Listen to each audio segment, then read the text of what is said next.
Well, long time no see. Seems like this channel was becoming a commentary channel for a while there. Anyway, I don't know what I'm going to call this. Maybe I'll call it the mojo, because I'm calling it the knife that gave me back my mojo. I wanted to make a folder, so I kept a lot of the materials, and I didn't want to make any fixed blades, and I decided I just should get out there and grind and do something. So I actually got this piece of '01 tool steel. It's a 2-inch wide, 1/4-inch thick piece that's been laying in a toolbox for probably about 20 years now.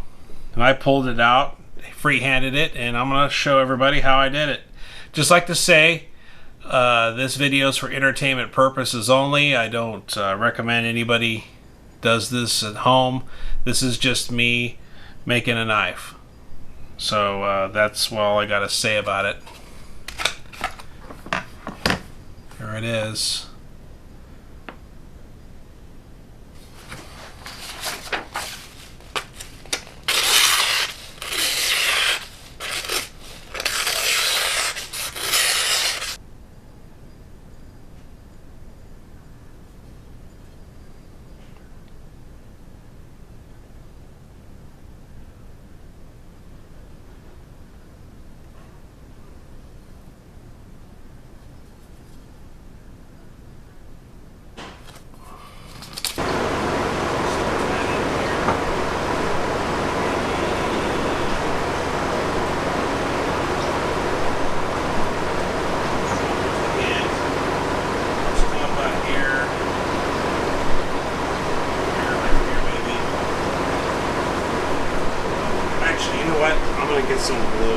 I'm gonna go get some glue on here real quick. And I couldn't find it, so I got Dykem blue, and I decided I'll buy Dykem red and give it a try and see just if it looks a little. Just all it is just probably a red layout versus the traditional blue fluids that are used. And then what I'll do here, give that a minute to dry, then I'll scribe out my design on it.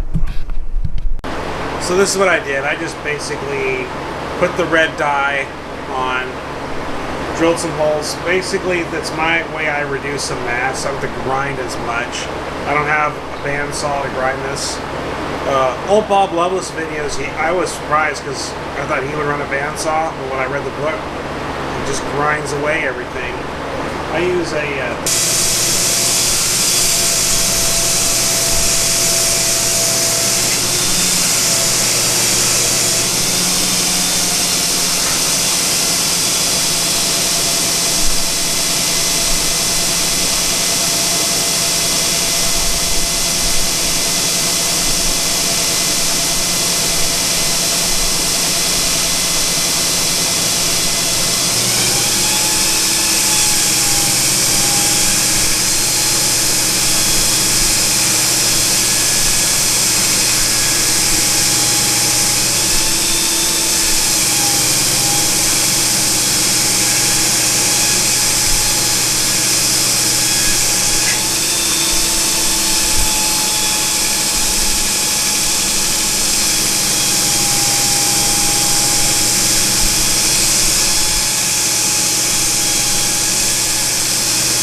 Okay, so I'm going to drag out the fork tip now, and I'm going to use that to get into the areas and kind of straighten things up a bit.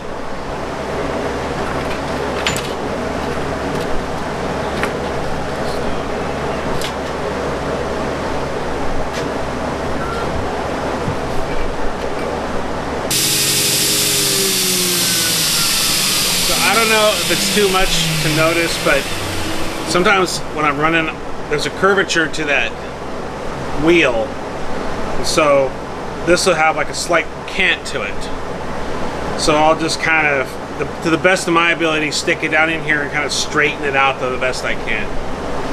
I don't have a surface grinder.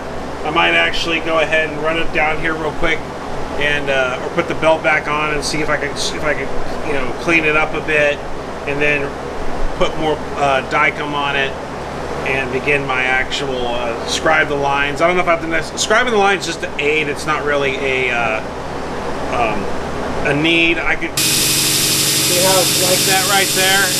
Half of it's kind of touched, the other half is still there because it's at an angle. So I'm flattening it.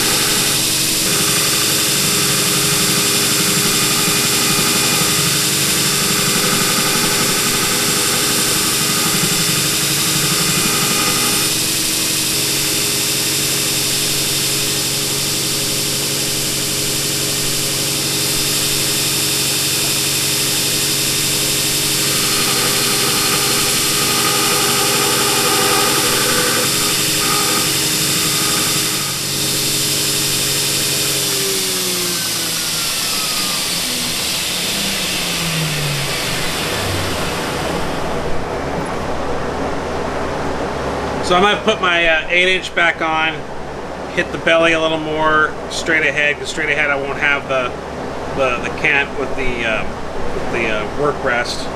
Maybe take a little bit off of here, see if I can dress the sides a bit.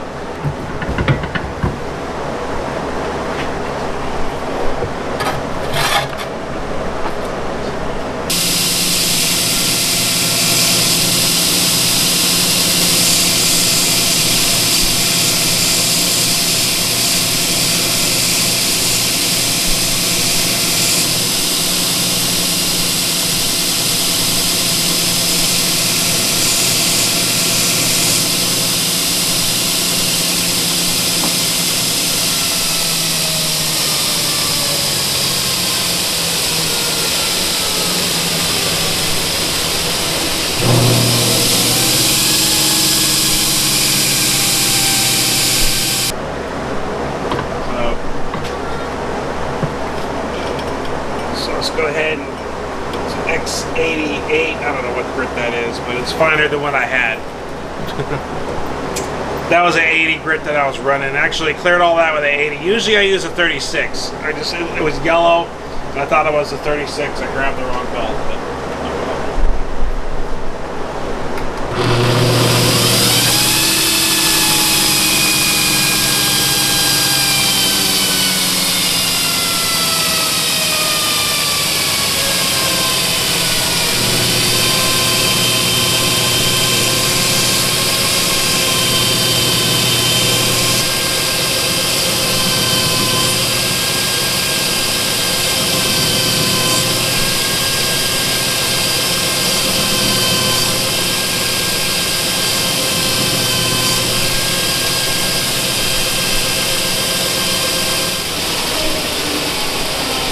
real minimal. I don't hang out on the belt. I just make the fastest passes I can to kind of get the grain all looking the same. This has been sitting a while, so there's some rust probably on here. See, I caught that dimple right there in the end. That's going to go away when I start removing areas off of here. So I'm going to go ahead and hit the bottom end here with this grit. It may drop down to a finer grit. I don't know, but I'm going to go ahead and hit it with a fork tip. Bring it all up to consistency. I want the ricasso to be. That's why they do such a swift business selling so many guards and whatnot. Sometimes I put a piece of tape here. Sometimes what I'll do is I'll actually put the tape a little further out. That way, when I do the final plunge cuts, I'll just really bear down on it with a slow-moving micron belt and remove those final pieces and establish that ricasso. The ricasso is an area of knife that goes before the sharpened edge of the blade, and it's kind of a sweet. It has to be a sweet spot. It's too much, the knuckle's too close. Too little, not enough blade to use. So it's a bit of a sweet spot.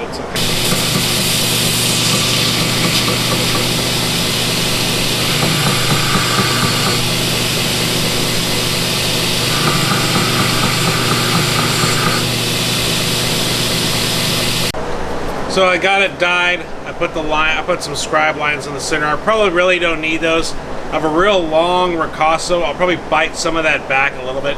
And I'll also do a fair amount of grinding once this is hardened. I'll actually do some finishing grinding, and sometimes I'll even take it back a little further. So that's kind of why I like to start with a wider ricasso. So I'm going to get a couple passes here.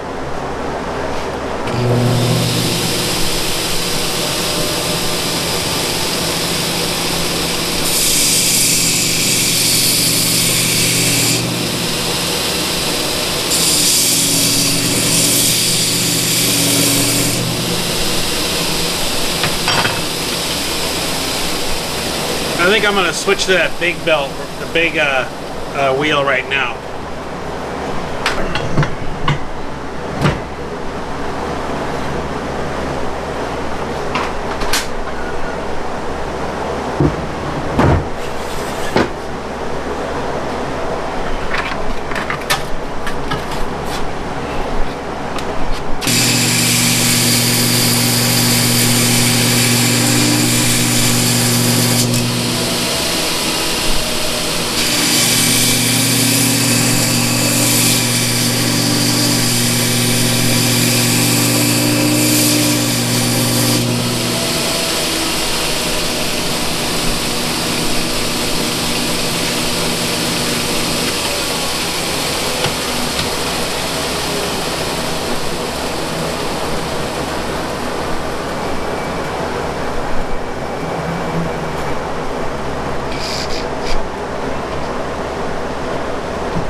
So I took the tape off. So now it's kind of a pretty excessive ricasso, but eventually I'll start kind of like screwing it up. And so the bit that I screw up, I've learned to give me a little extra, then later I can actually take it off and do an actual set. So sometimes I kind of jump between grinding strategies depending on the thickness of the steel, how it goes. Here, what I seem to be doing is starting off in the front up here, and then what I'll do eventually is I'll kind of take a little off of here, take a little off the middle, and then go for the curve on that wheel and try to use that curve to put that hollow in. So that's what I was doing. Sorry to kind of pull you guys away a little early. The camera started running out of juice. So I'm going to go ahead and grind some more. I might go ahead and dial that ricasso back a little more, and then that will come after that as the name, and then taking it outside and heat treating it.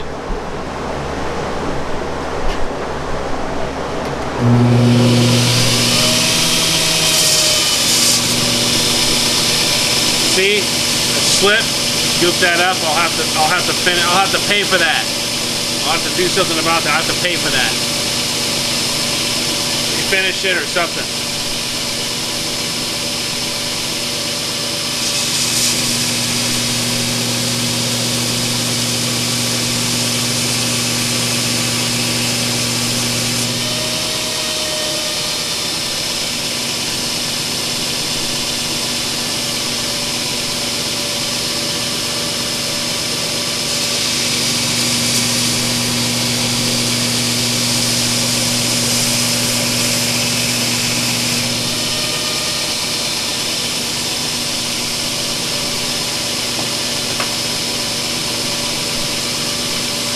So trying to feel and remember where this line's at and try to stay along that curve.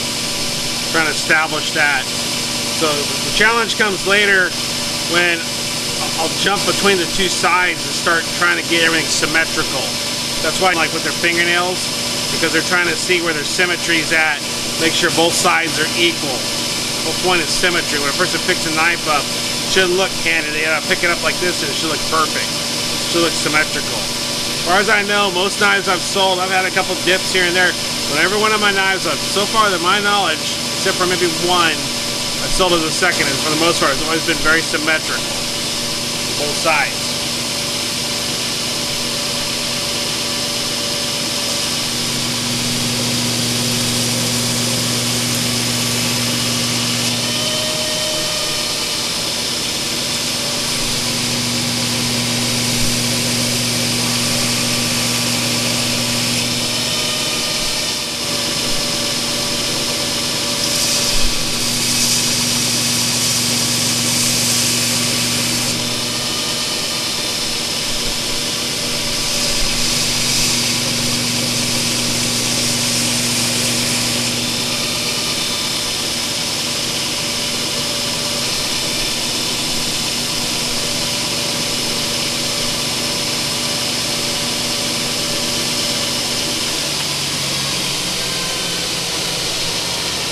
Sometimes there's little dips here and things.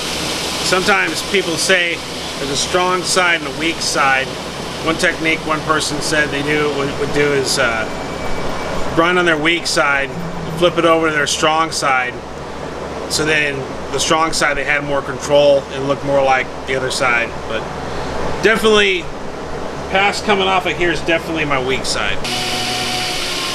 So this is a serrated wheel, okay?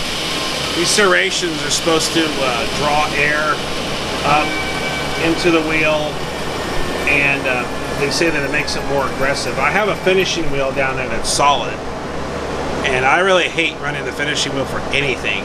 And sometimes I'll be running that thing slow, I'll get striations in it because it'll bow out slightly. It's a real soft wheel. It came with the machine. And another thing is I generate a lot of friction with that wheel. So I'll be running that thing real soft, and several times I'll just basically, I'll be running it and working it, all of a sudden it'll just go, it'll bounce off, my hand will come around this side and stab the side of the wheel, then it'll bounce off again. I don't get that with a serrated wheel. And I personally, it's kind of a fine line I like to walk between results and personal safety. So far I haven't been cut or anything on this machine. With the solid wheel, there's always throwing it off. Maybe I'm adding too much pressure. Maybe I should hardly add any pressure. The other thing I'll notice too is you hear that sound. That's the actual seam of the belt. So when I drop down to those real fine microns, I'll just make a couple real slight passes, just like a 1/10 of a millimeter gap, just so that seam can come clean its gouges up. And that's how crazy it gets. There's other ways.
Some might say this is too early or whatnot. I don't know. I don't think so.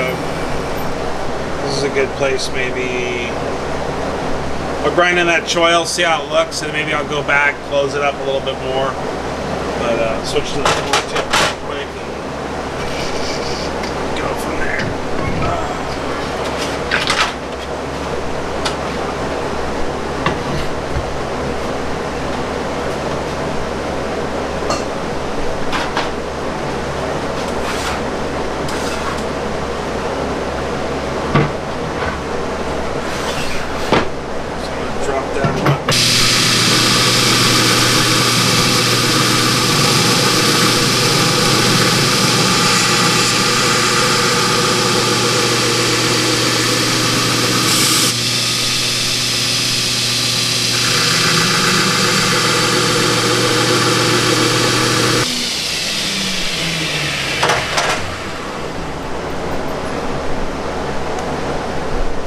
Switch it to the 80. Let's see how. Drop it to the 150. See where we're at here.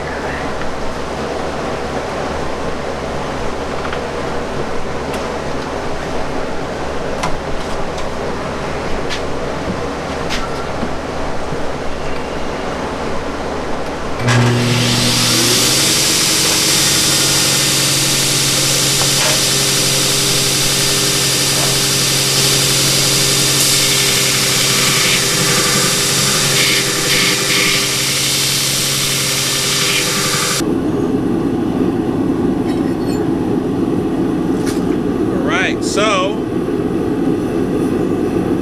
time to go into the heat treat. I got these from an antique shop about, oh God,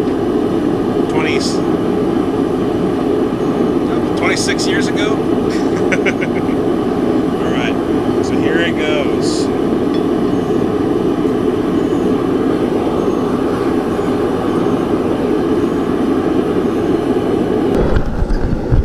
This is a shoer's forge.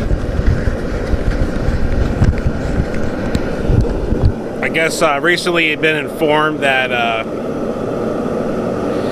this is not the superior way to heat treat a knife blade. Although, since I've been achieving effective hardness for over 20 years with it. So, if you look under there, you can see that purple, but if you also see a little bit of that straw or golden color, That's actually the color I want to go for.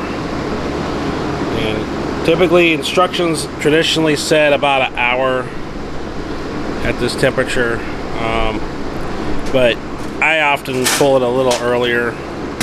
I'll give it about 10 more minutes. I'll pull it and then I'll put it on that brick there, let it rest, and then when it cools off I'll go ahead for another run, give it another back temper.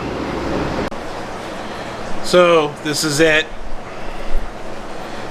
Left a lot of meat on that blade, if you can see there. So that's the post heat treat. That's the straw color that I try to go for when I heat treat. So I'm gonna get my sleeves on and go ahead and see if I can get some of that oxidation off, drop it down to a 150, and then first get the oxidation off, close this blade up, then drop down to a 150, and then do my final stuff with a micron. So see how it goes.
I'm trying to do is just kind of hit different areas. Notice I was like kind of low on this side, kind of low on the other side. Then I was kind of taking a little bit out the middle. Now I'm kind of hitting this area here, putting more pressure here, lifting off this side so it's not touching the blade, only the edges. Trying to see if I can start to form more of an edge. I don't want to close that edge too quick, because then I gotta come in with the 150 or the 220 or whatever and clean up all the rough spots. And I still gotta grind the flats. So I might just go ahead and make a couple more passes, close this a bit, grind the flats, and then start working with the 150 to see if I can start kind of getting these lines straighter, getting these scratches out, and start getting look more like a regular knife with symmetrical grinds on each edge. But according to some, I've heard some people tell me before on a show that these machines make everything so easy. And it's, I mean, and a hollow ground blade, it's just 3 minutes to really grind a hollow ground blade out. It just takes 3 minutes to do this. So, yeah, that's, so I should listen to them. I'm just a little slow. It takes me a while to kind of learn things, I think. So that's why it takes like a full day and some people 3 minutes to make a knife, I guess, okay?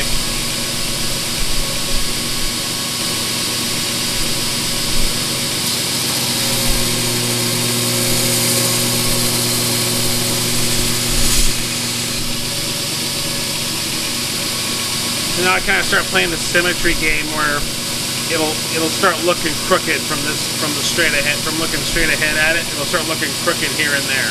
So I start kind of playing that game now. So now I got it going crooked here, and I got it going whether it's straight up here. So I got kind of two dimensions to kind of, you know, shore up and bring together here. So that's just kind of part of the deal. And then so I'm probably going to do is hit this next. So I'll probably do is come in with a micron or a higher grit and hit these plunges, make them more crisp. And I'll probably do that kind of last as I start blending in and doing more of the finer grits, get some of the finer work done. There's a little bit of a belly here I probably could stand to take off, but I might get that later. Sometimes I like to kind of come along and hit this a little later in the stages. That way I can. So now I'm kind of getting the curve, getting this symmetrical, and then trying to, of course, reconcile cutting into that without making the ricasso too minimal. See, I've already kind of reduced the size of that ricasso just grinding here. So one of those, you know, it's do some here, do some here, do some here, do some here, and just kind of move everything around. And I'll slow down for the finer grits when I start kind of doing finer work and stuff. I can control more, I can go slower. So, see, there it is, starts there. Variable speed's a must. I mean, I don't know what I could do without it. It's like another 1,000, whatever, forgot what it was I paid for variable speed. I was like going, well, I could have it today if I just bought one speed. Forget about it. Forget about it. It would have been useless. Would have been good as a hogger. Maybe there's some people that work these things with no variable speed. I like to meet them and know how to do it, because I ain't that good.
See, I'm kind of hitting them flats, and so like here, it's a little bit of a distortion came in. It's a little bit of like a dip right here. So those are little distortions that start coming in as I start altering those parts too. So once again, there's a whole nother dimension of symmetry that I have to set up when I start to finish these flats off. What else a lot of guys will do is they'll just kind of do the flats first if they got a surface grinder. They'll just run the game on the flats, then do their grind. But you see, there's a little bit of a raise right there. Just, you know, I'll have to go back and fix that when I finish the plunges. That's kind of why I do the plunges lastly, almost, because little things come in. The plunges can be very problematic with certain things. Another thing too is if I'm hanging out too long with that process, I dip in too far here. Sometimes, like, you ever been in a show and you see kind of a knife where the plunge kind of goes in a little bit? I personally hate that. But it happens. It happens, and you know, just because it does that, I don't think it's a bad knife. To me, I just try to avoid that. I mean, you know, if I ever see a knife with it, it's like, well, it's still a usable knife. But I try to avoid that myself.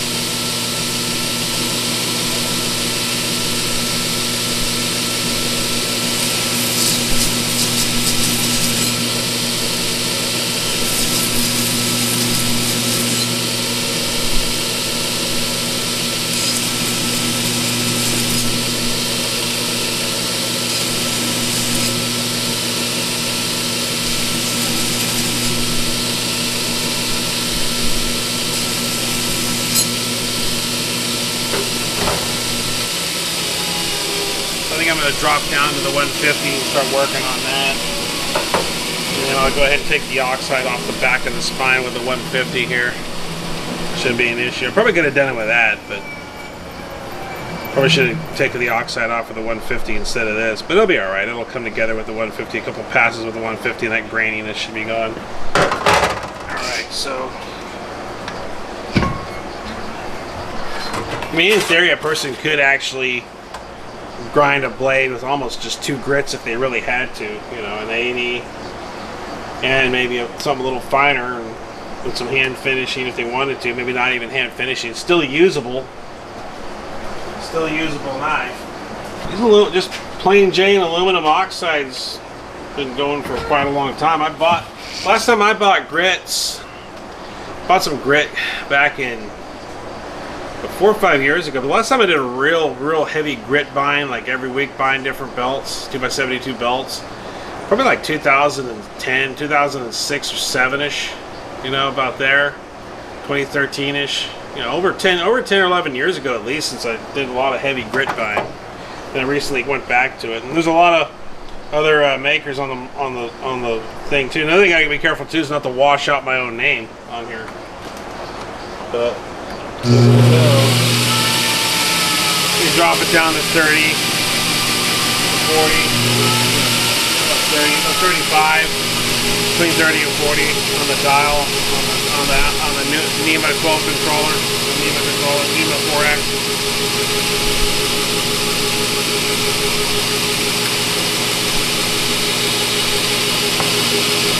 This larger wheel, it gets kind of squirrely, and I'm tracking it. Sometimes I'll make a pass and track, It just, sometimes it's just a swirly wheel.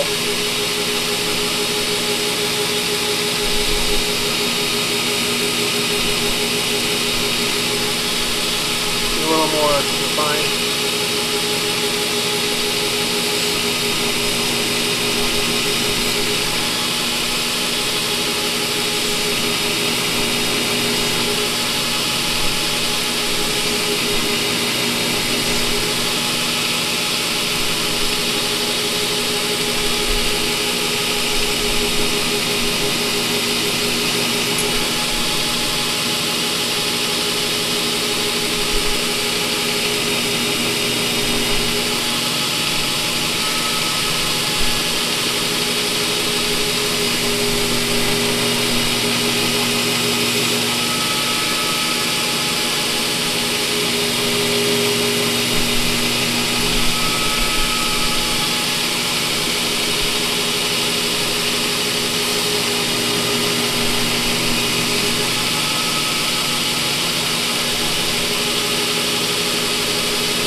stuff's hard to kind of explain anyway, and everybody has their own way of doing it.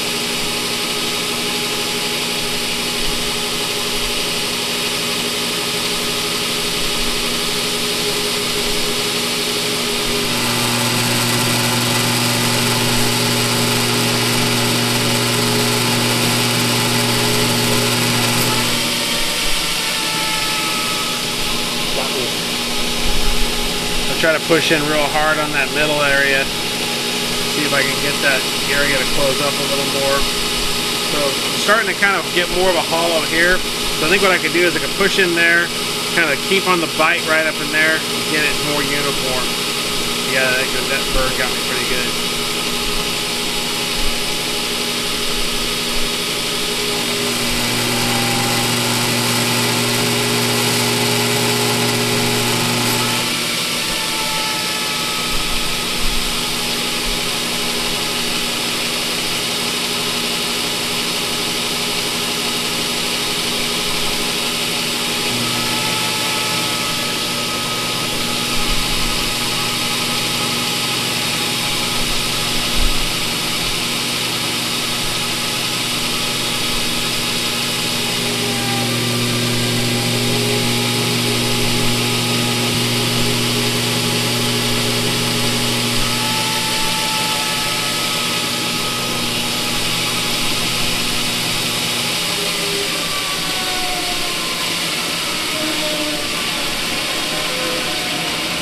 Slowing it down a bit, starting to notice that it's coming together. There's a little bit of a high spot up here. I'm going to try to take off.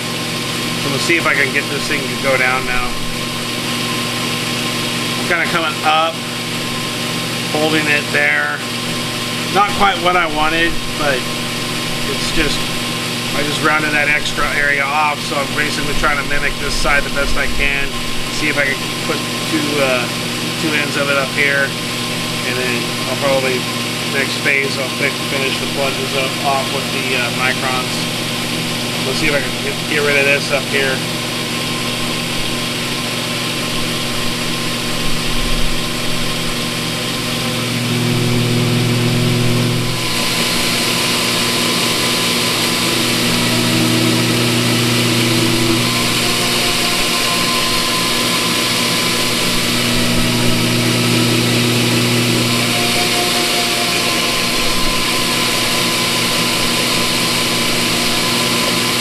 Now I'm kind of going ahead, starting on the belt and going about maybe a 45 degree and then coming down, out, off. So I'm kind of doing that. So it looks like it's kind of coming together now. Looks like it's starting to kind of show. This is all sort of fixing itself, I think. I think that's a good strategy. Kind of start even, switch to a 45 and then come off. I think that's going to work for me. I think if I keep doing that enough, that might all go away too.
Yeah, more sparks, definitely more removal of material. I'll probably give it a few passes with this.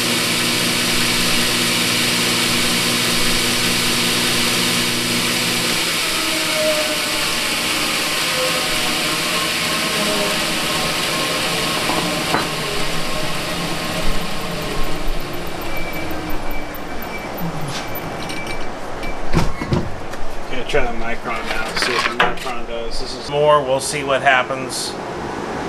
I'm going to do a alternating linen, like something was going on with my saw. Probably some of the professionals here can see what's going on with the saw, but I don't know. I really don't care. Maybe the blade was flexing a little bit. Maybe it was the wrong blade, but I just want to go ahead and complete the task and get some kind of coverage so I can finish this darn knife. So there's that, and there's that. So I'm going to show how I typically will do this. Just get some vice grips, clamp it down, score the top a little bit, score the bottom. There's some knife makers that'll go and actually put this stuff on a flat disc. I'm not very good of a flat discer. I actually rely more on the factory flat portion, and I'll scuff it up a bit. Then what I'll do is I will put on a Sharpie pen, L for left, R for right, L for left, R for right. Then I'll drill them correspondingly. Score the corresponding holes. Then I'll use a pilot hole. Then I'll hit it with the countersink. And I got my last two Loveless style rivets, which is basically a brass screw going through. I don't know if that's nickel, silver, or stainless. I don't know what that is. It's just rod. They drill a hole through it and they thread it and cut it into little discs. These are a little more refined. Some are like actually kind of, you know, they're not as dressed up as these, but I decided to go with the Loveless rivet. It's what I used to do a lot of back in the day. So I'm going to go ahead and grab me some sandpaper. I could use probably any adhesive, but I'm going to use just JB Weld. I used to use JB Weld a lot, and I add a little bit of the resin dye to make it jet black, to match. You know, usually I'll match whatever I'm putting on. So I'll go ahead and I'll scuff this up a little bit.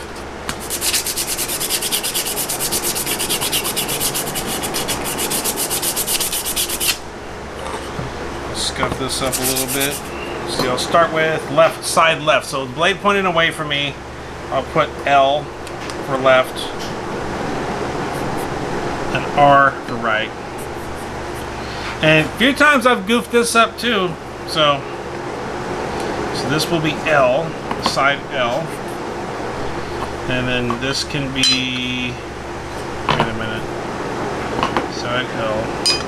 And this can be side R, like this side R. And I mean, I should have these perfectly square tiles of material. But once again, I'd like to reiterate, I don't care. I'm making good use of my day off for the 4th of July to get this stuff done. I go back to work tomorrow, and this will cure out. I'll just do this portion today, and I won't touch it the rest of the time. So what I'm going to do is I'm going to put this on here. Keep a set of these around. So transfer punch. I want this one. The next one down.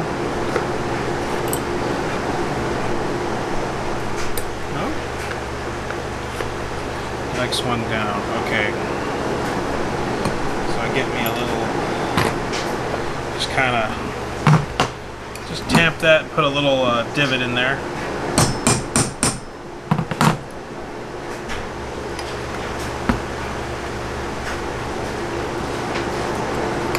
Make sure it's not the next size up. No, that's this size.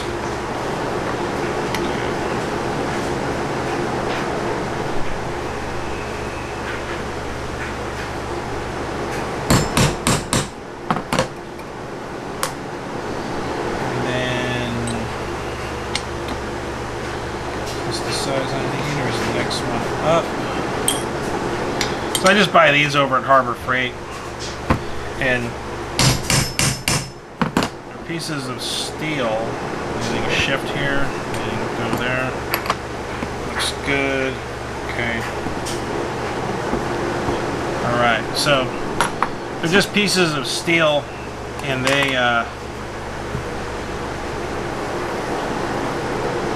And I'm tracing around here too. So what I'm going to do is I'm going to go take these to the grinder.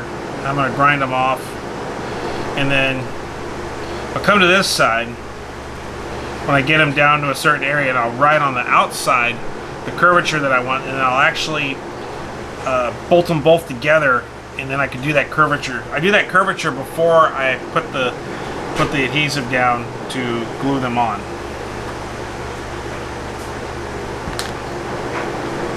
So that was left.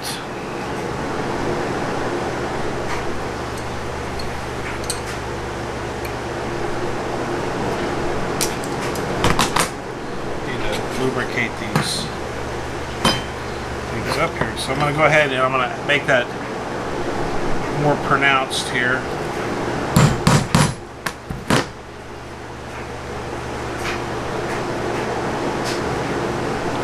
There's a little node that fits into that spot there, so I can easily see it. And I might actually run over here real quick and run some quick pilot holes in, just so I don't have any walking around. We'll see how that goes. I might run a quick set of pilot holes across each one. So here's right, R, corresponding R on the knife. About right there, looks good. Give me plenty to play around, room to play around here. Up there.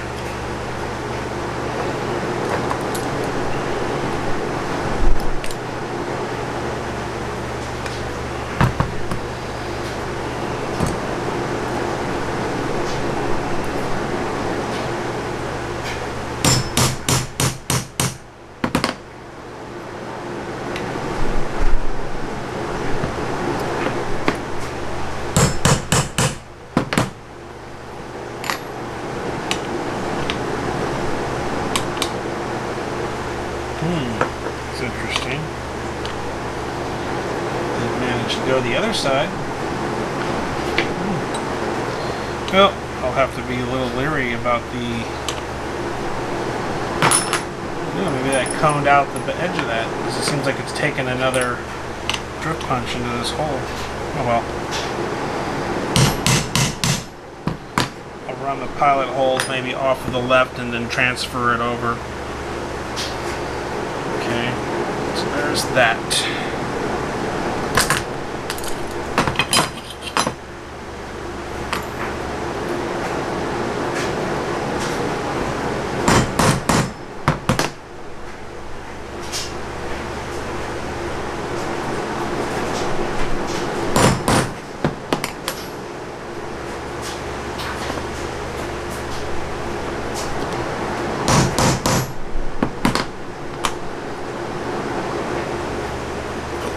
Oops, I forgot to do my grinding off of here. No big deal though, because what I'll do is I will do my pilot holes here, and then I'll drill out to the actual holes here, bolt them both together, and be all set. Do them that way.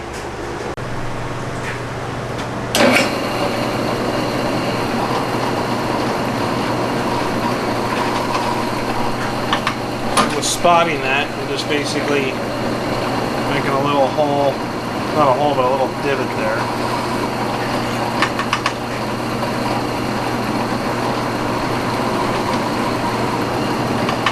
So I go from the little divot made by the transfer punch,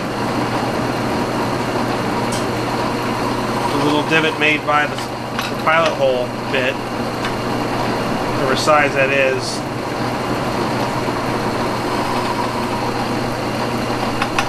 to the actual holes used for the fastener.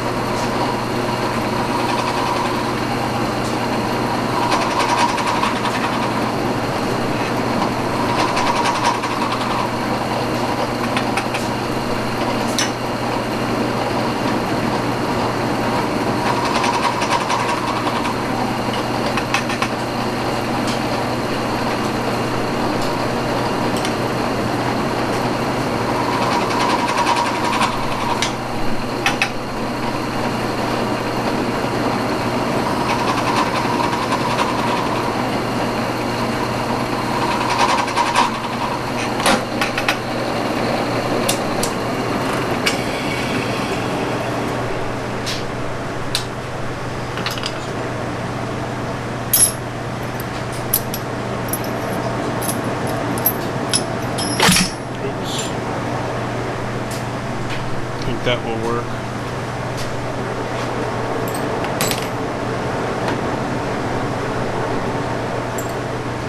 And that's slightly larger than the hole here. But it'll give me just a little bit of wiggle room, just in case. And sometimes these countersinks can be off if they're drilled, you know, goofed up or whatever. So a little bit of wiggle room to move around is not, I don't think, a bad thing.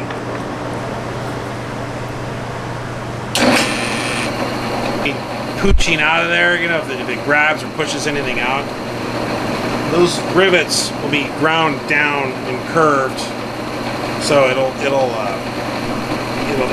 eventually go even. But I don't want to really do it inside of here. I'm going to go from the outside, inside to out.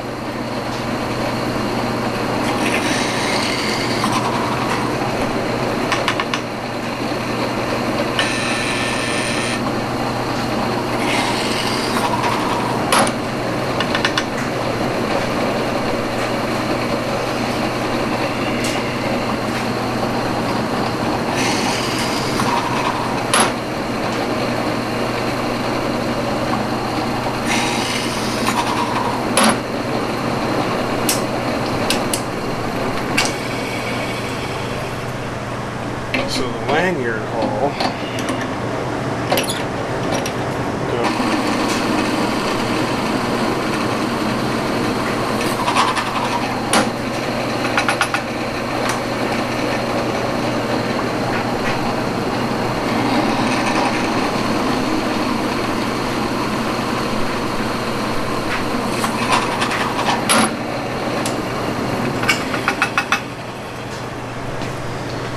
Another little quick step I like to do is I just put a little chamfer on the micarta so I can see what I'm doing down the road when I start grinding and moving things around. I'll just take this little chamfer tool here. I'll just clean up my holes both sides. It takes the little extra bits off. There's little bits that stick up, things like that. And I'll just give it a quick little hit.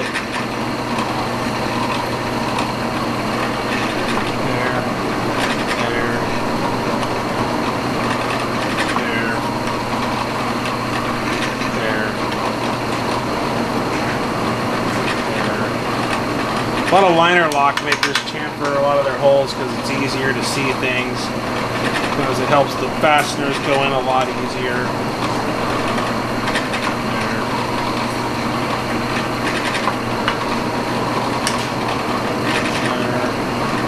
There. Okay. So I'm thinking it might actually be a good time to go ahead and just countersink them now.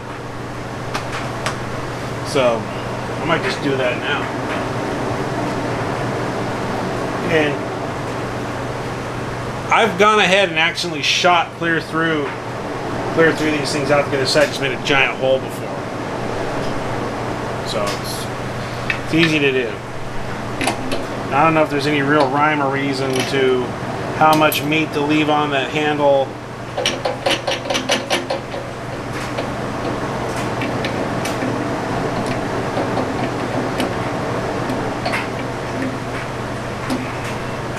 For a while I was using usually I use a 1/4 inch stainless steel tubing all the way through. And sometimes I've noticed that actually works pretty good. So the biggest thing is don't get ahead of myself. Don't chamfer the wrong side. So the smooth side that's not scored goes into here. Oops. The side that doesn't have the R written on it. Chamfering, I mean the countersink goes up here. So I'm going to do, let's see where we're at. So bring it up to here. And I'll come over here. And maybe bring it about to, how about a little past halfway through. That ought to do it.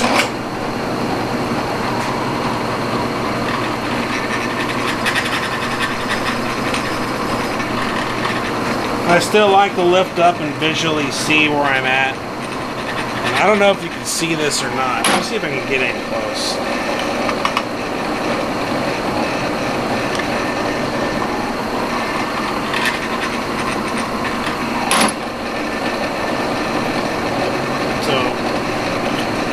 Sticks up about yay much. Yeah, I might go a little deeper.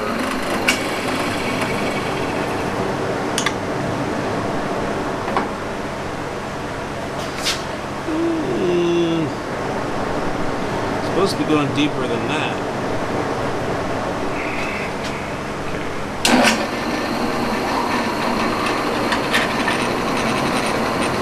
There it goes.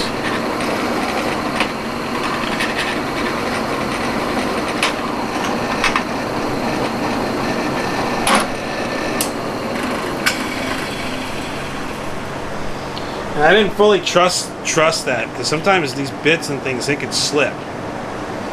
So I didn't fully trust the depth on that. I'm just not going to.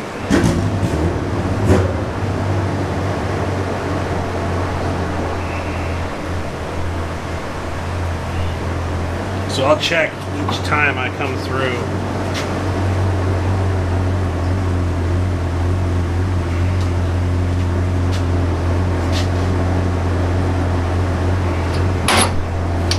That actually retracted back into the chuck a little bit. I'm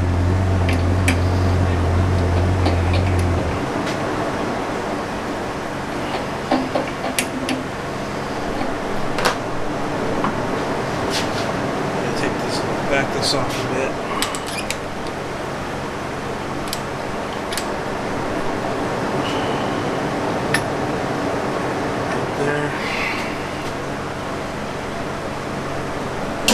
So I adjusted each go just to be on the safe side.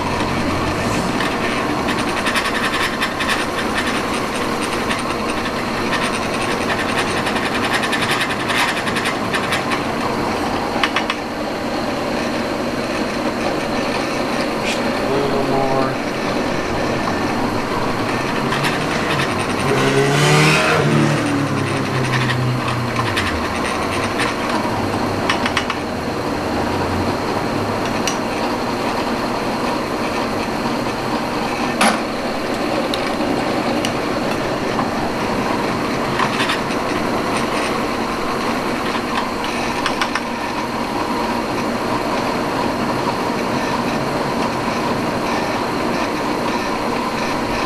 Some of this is manual guesswork too. I'm actually pulling this thing out.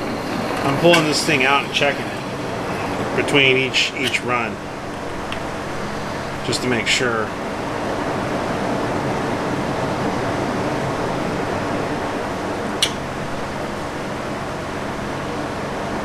So I can see that's a little bit wall-eyed looking already.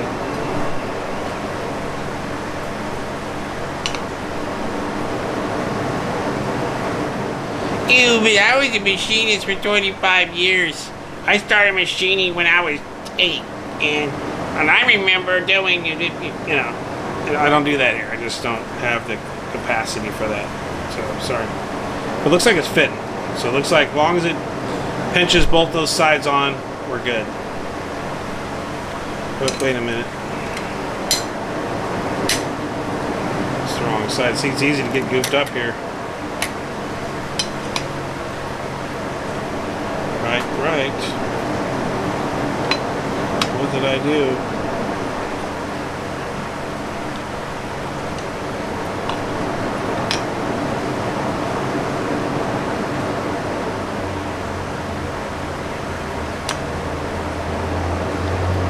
Okay.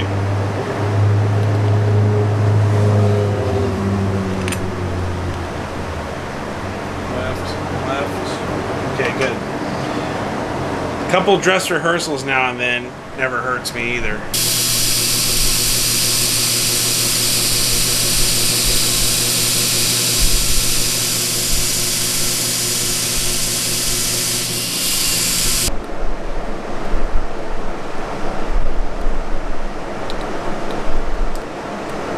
Actually, bad idea.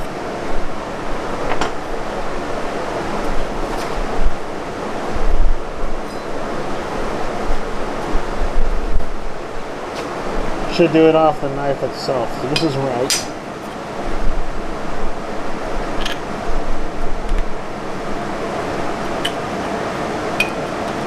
Moving all way onto the. So put the fasteners through. Blade goes onto the fasteners.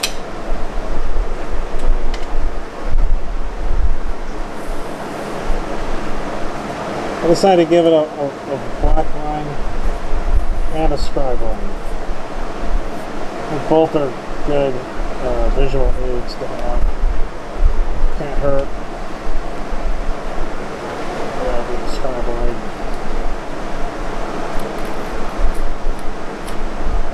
Scribe line being more urgent, have to go past. And the black line being more of an alert. So I kind of stay away from scribe line.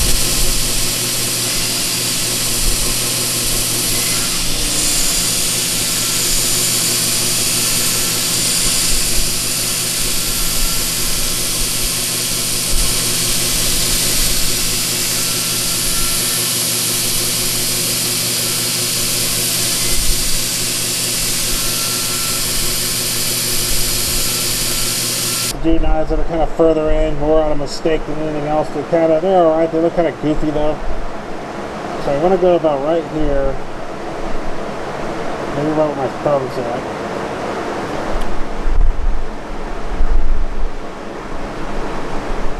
So I'll do some final finishing. So I'm going to start a little bit ahead. Because I'm going to get some finer grits and I'm going to kind of do a little bit of polishing back.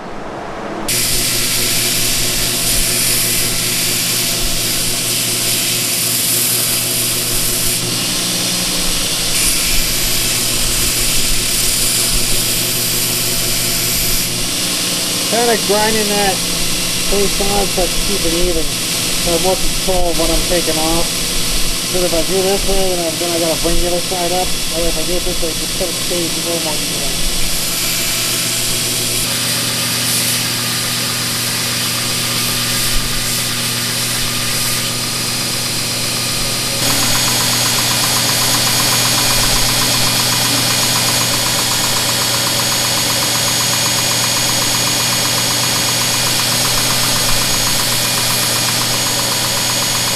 So I went ahead and just kind of made sure these things seated right, whatever. It used to be where I would just throw it on there and I would work it as I go. I didn't want to go through all that, so I made sure these went all more or less all the way in. Other side too. Looks like it's going to turn out pretty good. So I got my supplies. I got JB Weld, my alcohol. The alcohol is just used to sometimes when it squashes out on the front, I want to take a little bit of alcohol and just wipe off the little extra. I try to concentrate most of the buildup back here, and I try to just wipe off the excess here. And what I'll do is I'll turn it upside down and set it on this plate. And this will be my mixing and applying plate, and this will be the resting plate where it cures out overnight. The JB Weld. So I gotta find one more component real quick. It is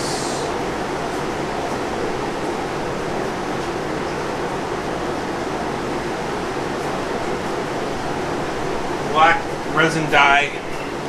I add that because JB Weld goes gray. So what I'll do is you have the hardener's black, the weld is white, and I'll mix them together on the plate. It'll be it'll set up. And I used to have this really cool pack of screws,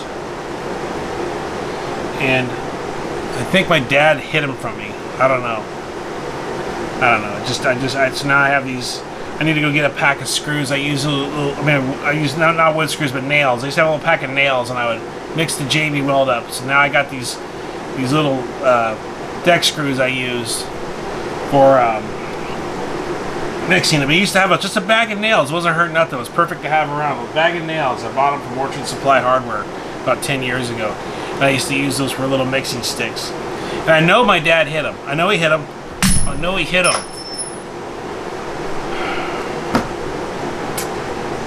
Sorry.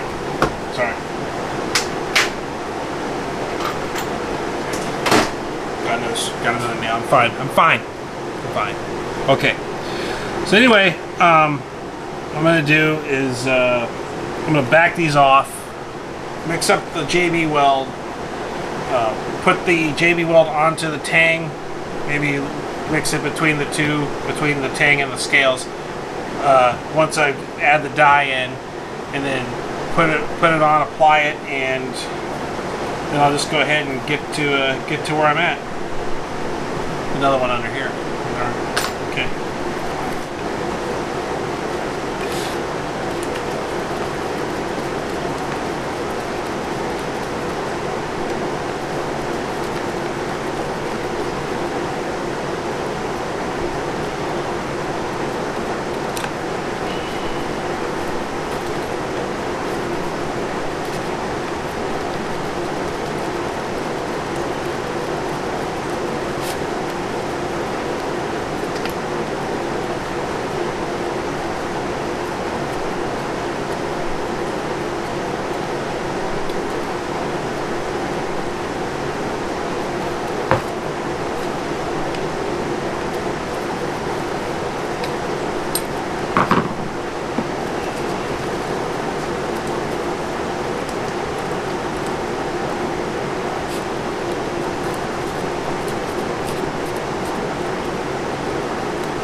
So these are loveless. These are called loveless rivets. And I think they were inspired by Bob Loveless. And so they used to have these style of rivets.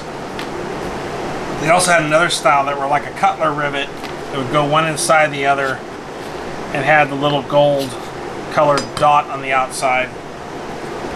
And I think these are originally like what Bob used to use on his drop points.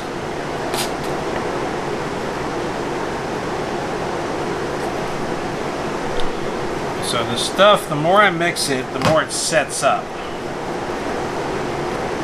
It's sitting a while. My goodness.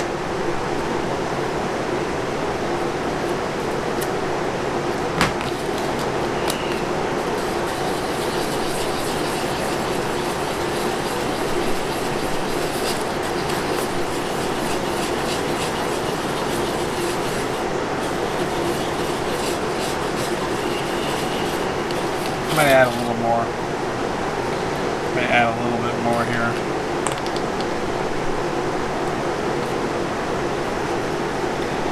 Sometimes I run a little thin.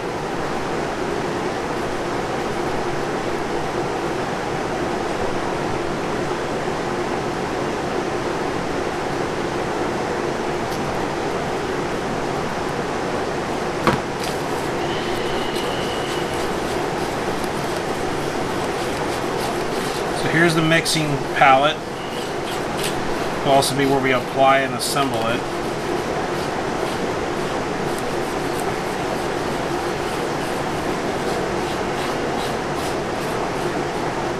Then I add the die.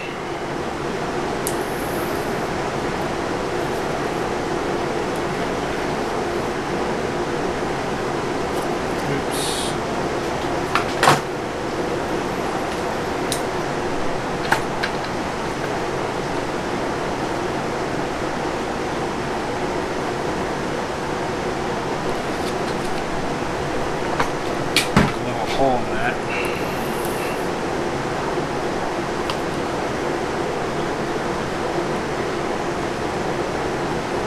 Just takes a little bit. Doesn't take hardly any at all. It's pigment.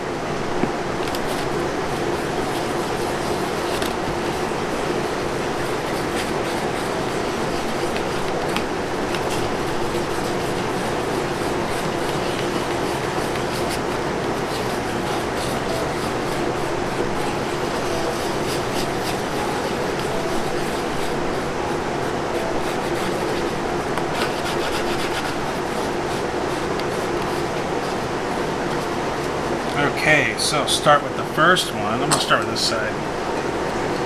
Has some holding power to it.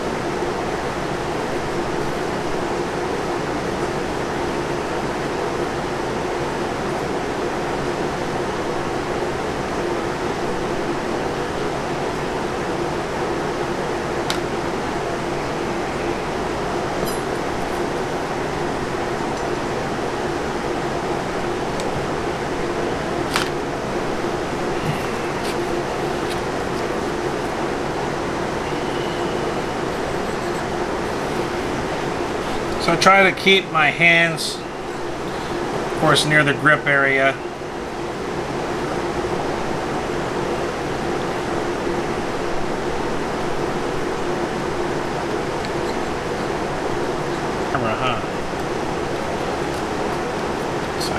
So this one here is wanting to kind of come out a little bit. So I'm going to go ahead and make sure that that goes through.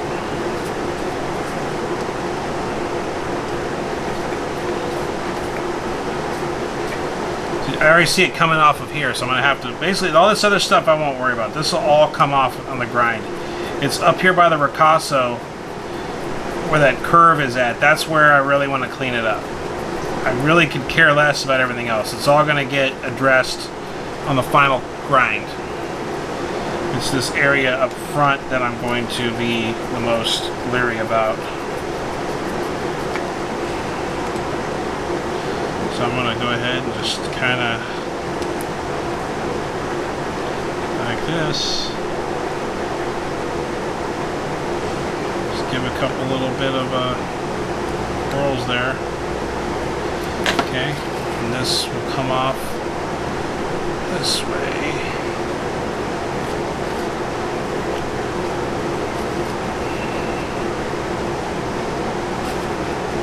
Okay, so I'm going to go ahead and, okay, get that out of the way now.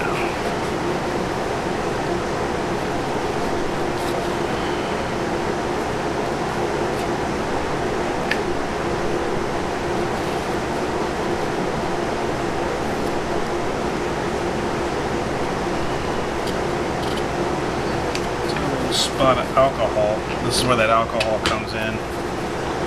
Just take a little bit on my rag here. And, just a trick from a knife maker taught me a long time ago. I'll just come along here and just kind of wipe off that area a little bit. There's a little bit of film that the weld leaves behind. It's very thin now. So I go ahead and hit this.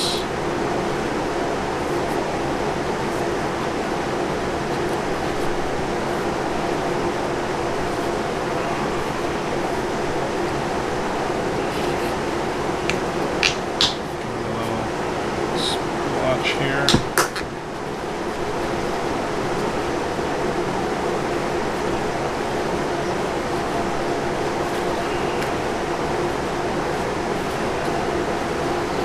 Just kind of wipe all that alcohol off there with the alcohol and get that excess off of this in here, and then the rest of it I just kind of don't really care.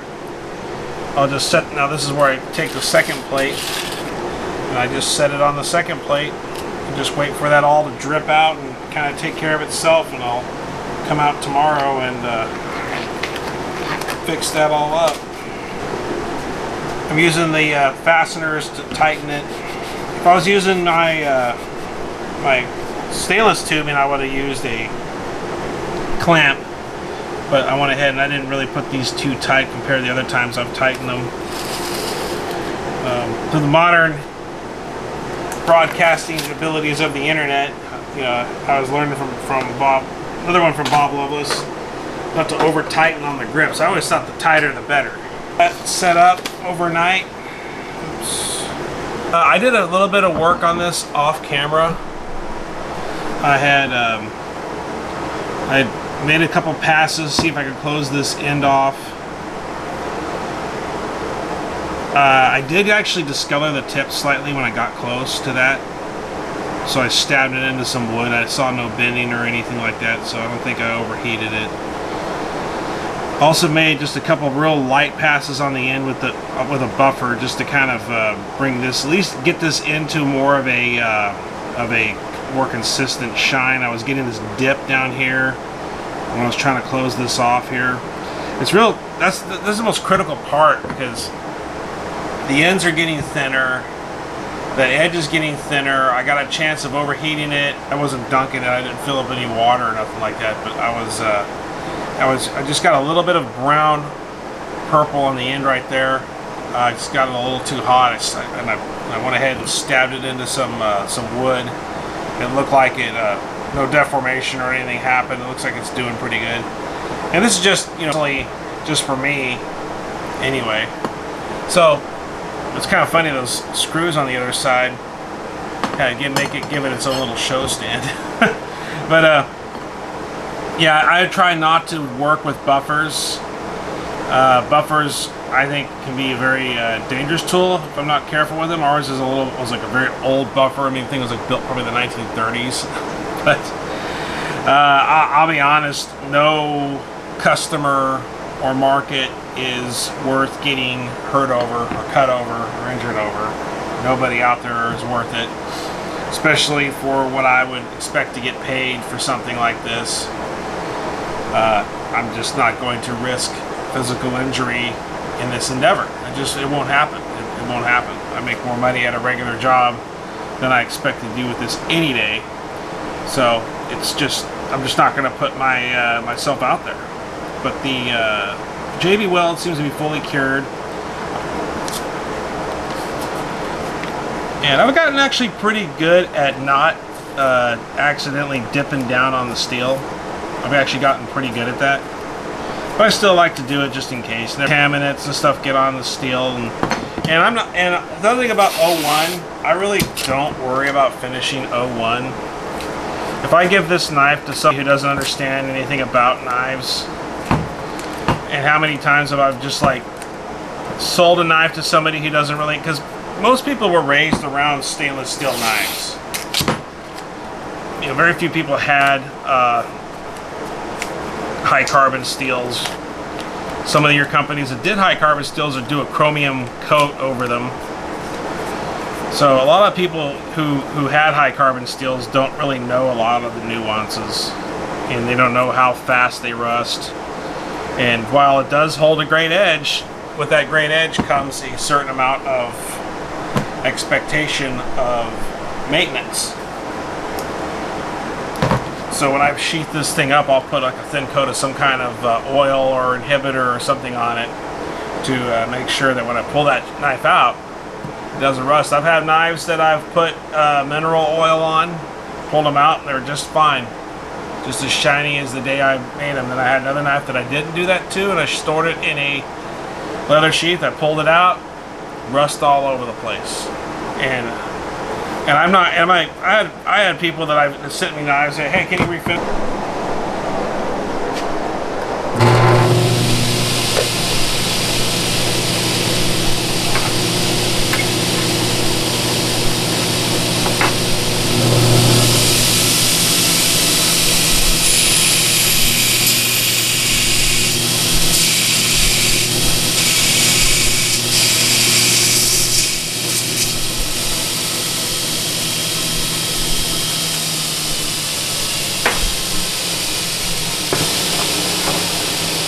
So I went ahead, I put this drill in. It's going right to left. I put the blade in toward the jam, the screw that goes through.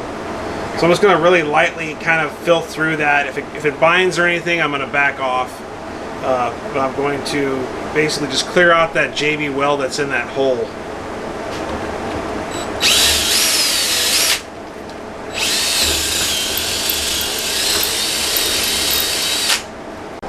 Alright, so I will start on grinding these, shaping around here, and then I'm going to decide if I want to do like a palm swell. Do I want to dip in? Do I want to just round everything off? A palm swell might do good with a knife like this, with a grip style like this, because it gives me more control over here. Then I can follow up with the depth of the contours. Sometimes I do hand sand for contours. I'll get some wet dry. I'm definitely going to go ahead and put the fork tip on toward the end of this and profile this down. And once I profile that down, then I kind of see finally what I got to work with. But I might just go ahead and give me some, take a little off of here, see how it starts looking, see which direction I want to go. This is all freehand, so it isn't like I just start on paper and do everything. This is all just kind of impromptu.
I wasn't using any water, but I'm going to go ahead and fill up my water so I can dunk this so I can get kind of a good feel.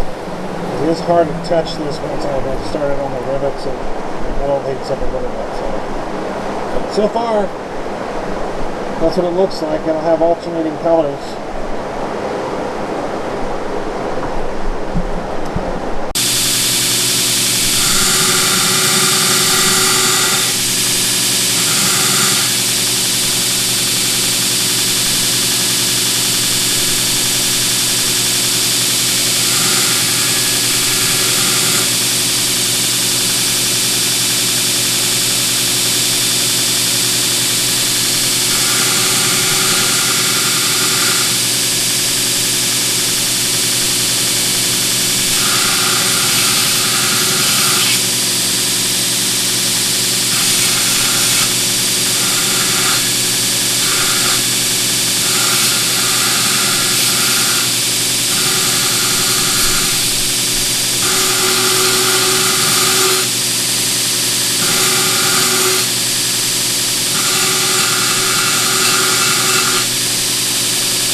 Well, I seem to have lost the palm swell. I just rounded it off, but good enough. I got a handle. I can hold on to it. So we're going to hit it with a 150. Put the sides and everything. Probably take the tape off, and I'll probably finish up in that 150. And maybe I might go get some wet dry. And just hit it. Actually, I might take the tape off lastly. I'll probably hit it with some wet dry and some water.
So it's yeah, that'll work.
Okay, it's not bad.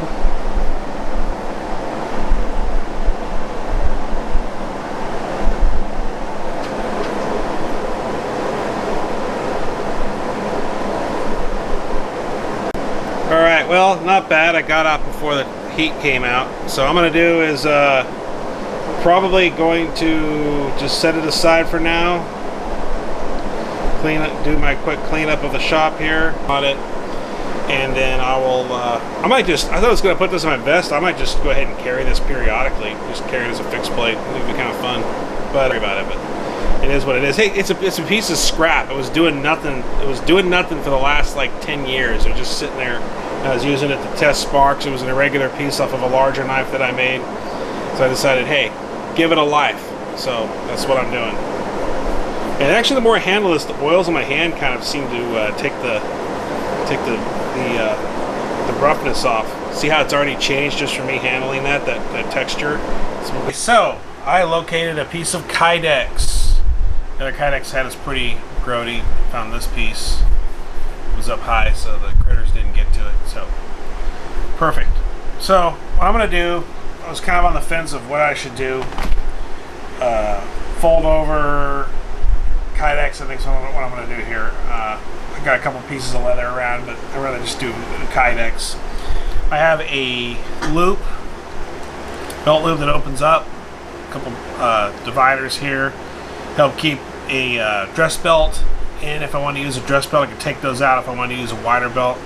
I have one on my fixed blade on my battle belt, and I took the dividers out so it can occupy my battle belt. And so it can be adjusted, etc. What I'm probably going to do is I'm going to probably just do kind of a low effort thing. There's ways that I could do a little piece I could put in there, mold with a knife that'll stand up. I could drill the 2 holes in and put the Chicago screws in, and I'm just going to go ahead and make the eyelets along the side and probably place this along those eyelets.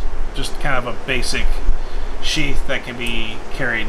My policy used to be whenever I shipped a knife, it would always go with a sheath. Even if they didn't want it, they're still going to get a sheath.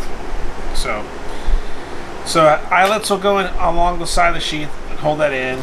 The Chicago screws will bolt that up.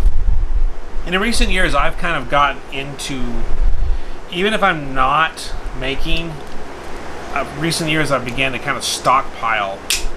If I have a little extra money that week, I'll buy just say 9 or 10 of these things and just keep them in a drawer.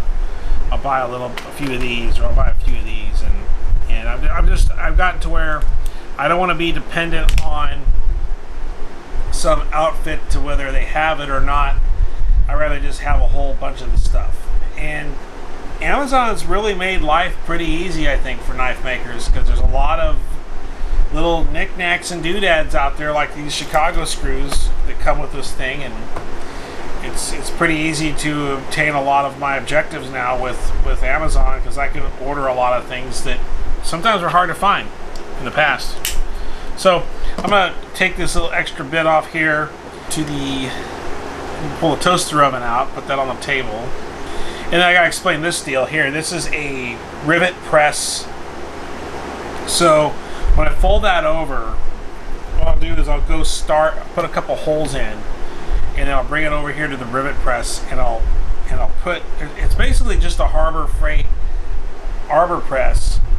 And I come up, and there's a die and a punch here. I just stick the Kydex rivet in the middle here. That prong thing goes through the rivet, comes down, flares the rivet over, and that's how people do their Kydex, their rivets for Kydex. That's how they flare them over. And there's a way they could use a hammer probably too, but it's easier with a press. I just press down real hard. There it is. So I'll do is I'll start with a couple rivets, get that overall shape established, fill in the rivets, make sure that it coincides with the layout on this thing. I might do sometimes I do a little bit of a light firing to just kind of put it in the press. Sometimes it helps to form a little closer. And then I'll put it in about yay deep, about there. And then when I'm done with all that stuff, I'll probably put the Kydex about here. It'll only go up so high, to about here. And then I'll just grind it down, in this little area that covers this will be maybe like the lock. Alright, so I got it heating up. Sure, not that hot yet, so I can safely take those out. Put the Kydex in a minute. It'll heat up pretty quick. If I overheat it, it'll actually bunch up. It actually starts to burn, not burn the plastic, but it'll just get to where it gets these real weird little pinches and kinks in it if I go too far on it. So a little bit of a tightrope. While it's thermoforming, while it seems to be pretty forgiving, there are some aspects of it where it won't forgive. It'll just have like a weird piece to it. I won't be able to flatten that out, but I'm going to get that going here. So here's the press. Typically it comes with a foam. I put a premium foam in. The foam costs maybe like 130 bucks at the time. And there's a piece of wood here. There's a reason for that piece of wood. The old foam, I would store it without the piece of wood, and the weight would just kind of push all the little air bubbles out over time. Eventually it got to where this thing was about at a 30-degree angle down this way. It had none of its properties that were needed to press anymore. So I took to keeping a piece of wood or something under here to prop that up. So there's a gap here. That way there's no weight on it. What some people do is they actually will, they actually used to make them out of plywood. They'll cut off like a piece of plywood, glue the stuff on it, and just make it out of plywood. Seemed to work okay, you know, early 2008-ish, 2012-ish era. And I think when I rolled out onto YouTube, a lot of people didn't know I had this stuff. They didn't know I had a 2x72 grinder. So I think I don't know, but I think a lot of people who were like on these little home grinders, and I already had a channel. It was like a prepper channel, survivalist prepper channel. And when I rolled out with, oh, by the way, I make knives too. Check this out. I had a Bader BM3 and knew how to heat treat. So I don't think a lot of people anticipated that. Let me see. I'm gonna fold this way or not fold this? I'm gonna fold this. I'm gonna fold this way. leave that in that way. I probably would have been a little bit better off. I'm gonna see if I can move this off the edge a bit. Maybe bring it about here. Make it a 2-ply. Here, oops. Bastard.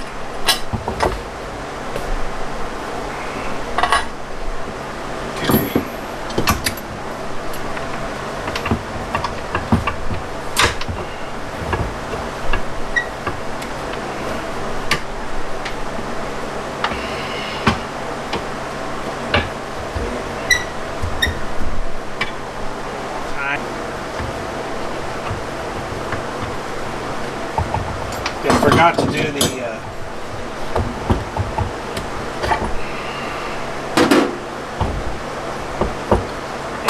I'm fixing this right away. I'm gonna do something with this. Stinking picking. I'm gonna take this off while in use and put it back on while I'm not in use. Okay, so not bad. This is actually a pretty good formation here. I can work with that pretty well. See the blade popping out here. That'll always be there. Then what I'll do is I'll just do like maybe one or two, like 1, 2, maybe like 3, 4. Put those rivets in and put this back in. I don't know. That's actually not a bad formation. I could just go with that, and then saw that off. Yeah, I could just, actually, I might be able to make lemonade with this. Here, maybe make that the eyelet coming off of there with the 2 rivets on the hold. I mean, I'd like to have more than 2 rivets, but, and then there's another way to do it too, where I've done it too, where I basically Chicago screw the piece. I'll make a piece for the back and Chicago screw that piece onto the back of Kydex, and that will be the what holds the sheath on. I could do that too. Okay, well, let's take it over the drill press and give it a go. Yeah, I think this is actually going to be a relatively satisfactory arrangement. Now, I don't know if it's the only thing I don't know about those. It's will this be kind of wanting to go this way on me? I don't know. But yeah, I think this might work. I think I'll just go ahead and I'll just put the first 3, or so how many of these I got? 4. I might just go ahead and put 3 here, put 3 Chicago screws there, and then just do the rivets and call it a day. I might just do that. I was a couple times where when I first started out, I would kind of leave the knife in, but I don't suggest that. One time I got it too close to the cutting edge, and I actually had put the tip of the drill bit in the tip of the cutting edge, so I don't suggest that. It's not very safe, probably not very safe either.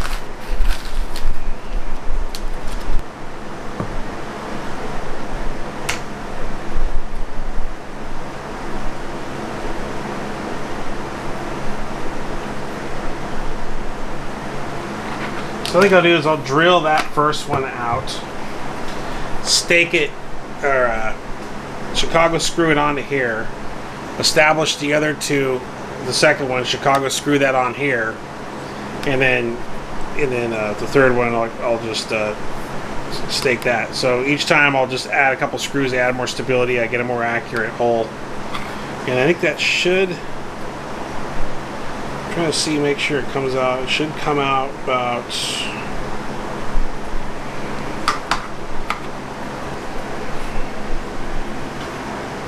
So here's the outside of the thing. So I always want to put those factory flares on the outside. So let's see now. Do I get? Will this connect all the way?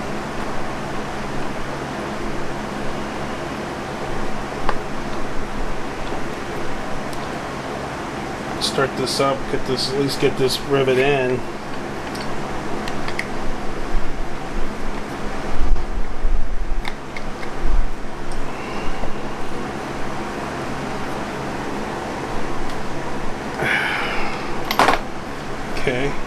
No, it's not bad. It's holding. Okay, that'll work.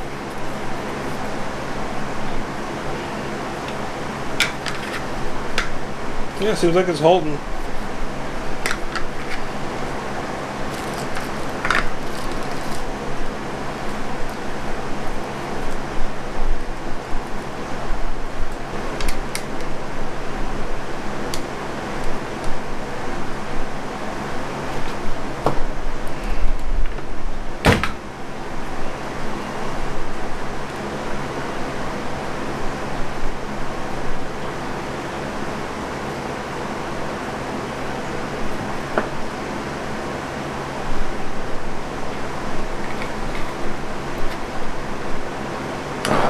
Alrighty, let's give it another go. I'm gonna leave it. I think that'll be alright. I mean, next time I probably will. I used to think thicker the better. That's not always the case.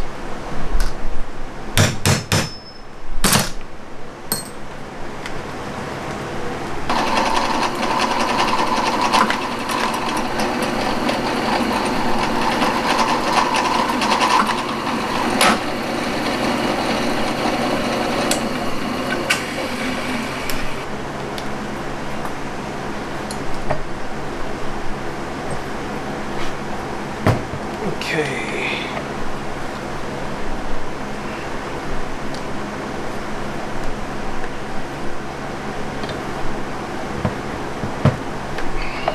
Okay, let's see how this fits now.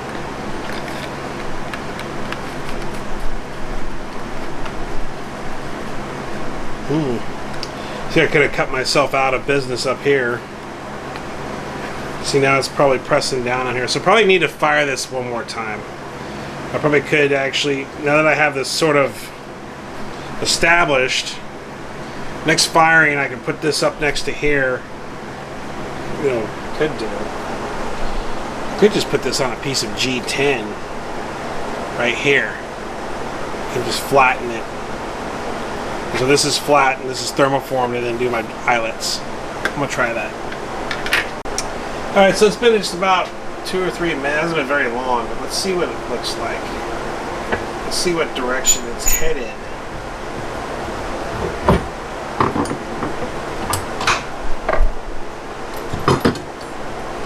Six.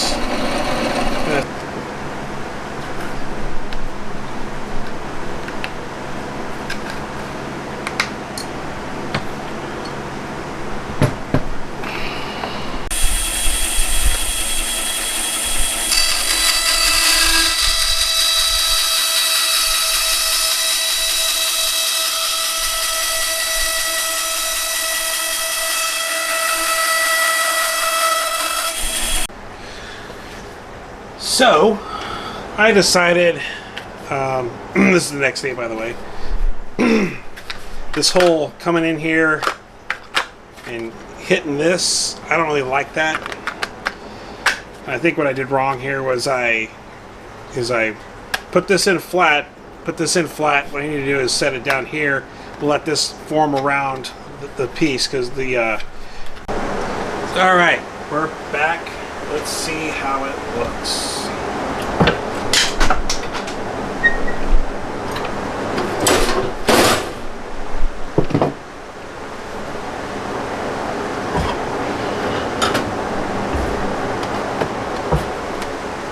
Not bad.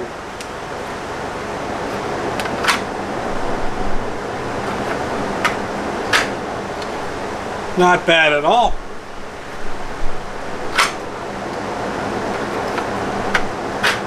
Okay, so next phase, I'm going to grind this excess off.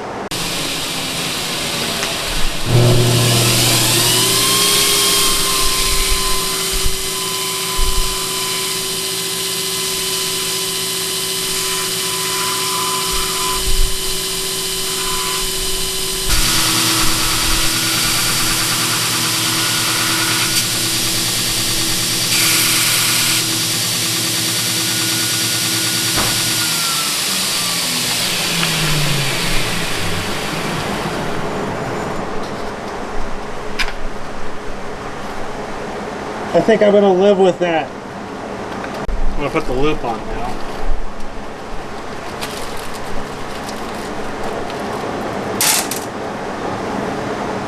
And I'm not going to use the spacers. I'm just going to put this on.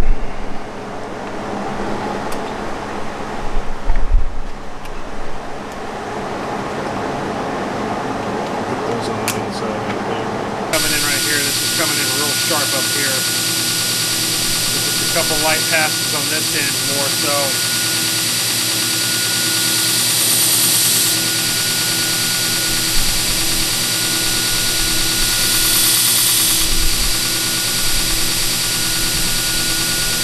That could even be considered by some a decent edge. So far this has turned out, I think, pretty good. So I've never set one of these up before. So here it is.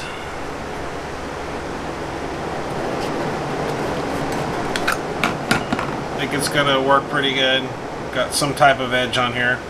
So I'm gonna try my best here to set this up and start it.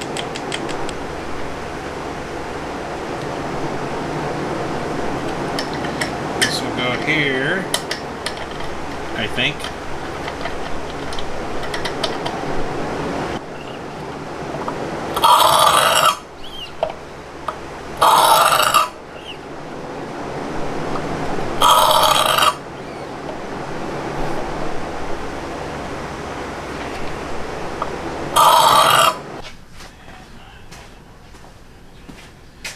So I'm going to do a couple different things here. I just put a little mineral spirits on the blade and wiped it all off. I'm going to hit this real quick with a Rockwell hardness tester file. These are from Japan. HRC 40, 45, 50, 55, and 60. Let's try 55. I'm going to try it about right here, maybe right here.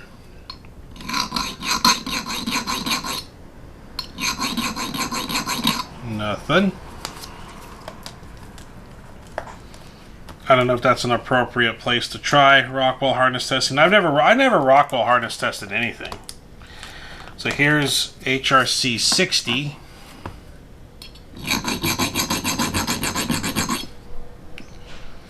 Is that aggressive?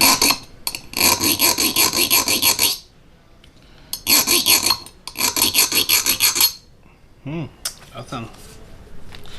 HRC 65.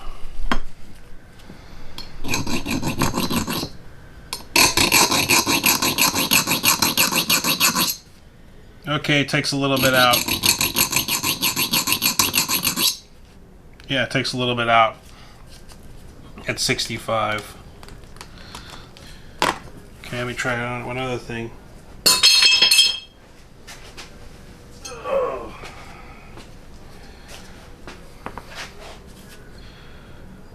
Okay, I did that off camera, and I do not recommend anybody does that at all. That is the old Wayne Goddard.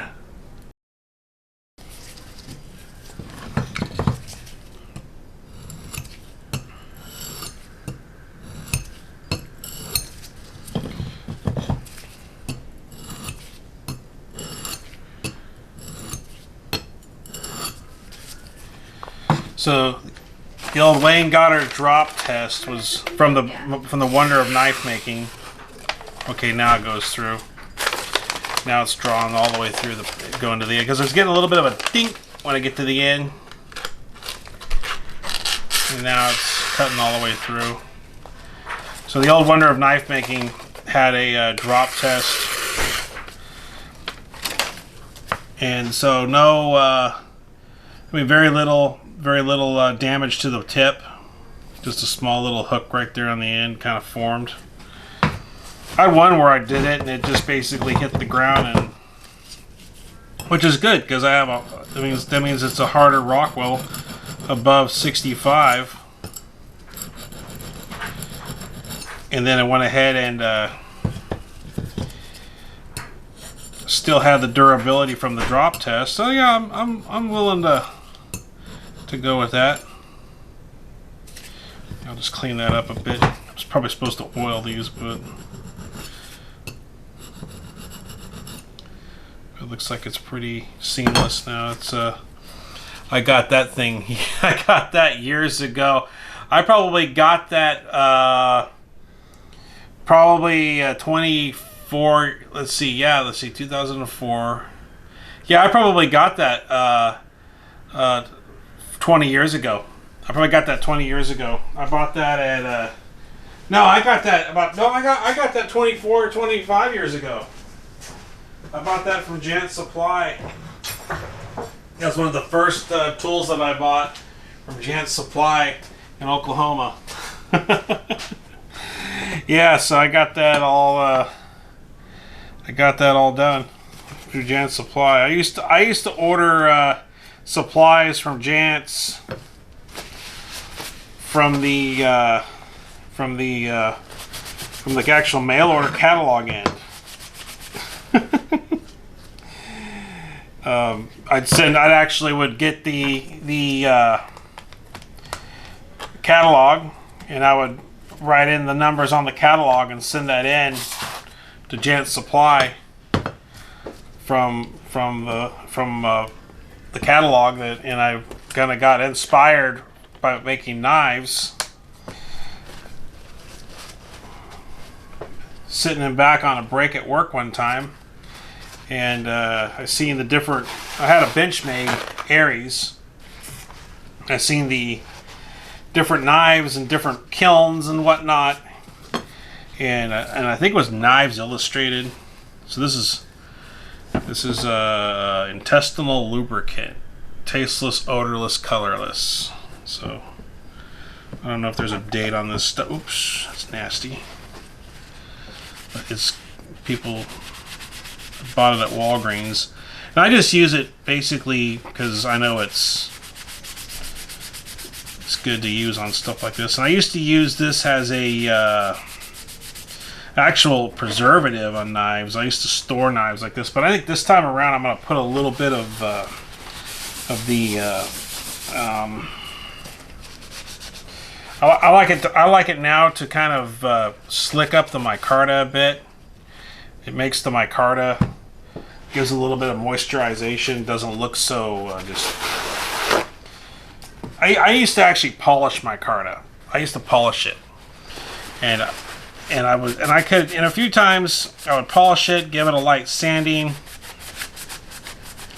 and eventually I learned that these guys put waxes and things on their blades, and I never really took in any of that. I just never realized that sometimes a decent waxing can complete, or an oiling of a surface can change everything. Okay, so there's that. I think I'm going to run a carnauba on the blade. The Damascus guys run carnauba on their blades. So I think I'll run a little bit of carnauba, just a little dab, and then I'll put it back in the sheath. There's some wax that I've seen. It's like a bees wax. It's supposed to be food safe and whatnot. This isn't really. I'm not. This isn't really a cooking knife, even though it looks like it could be a good field paring knife or something. But pretty cool. I wish I made that out of stainless steel. But I was actually pretty impressed that that's above 65, and I was still able to do that drop test, which I do not recommend anybody does, and successfully do that drop test and very little damage to the blade, to the tip. So I might actually have a different outlook on RC for knives. So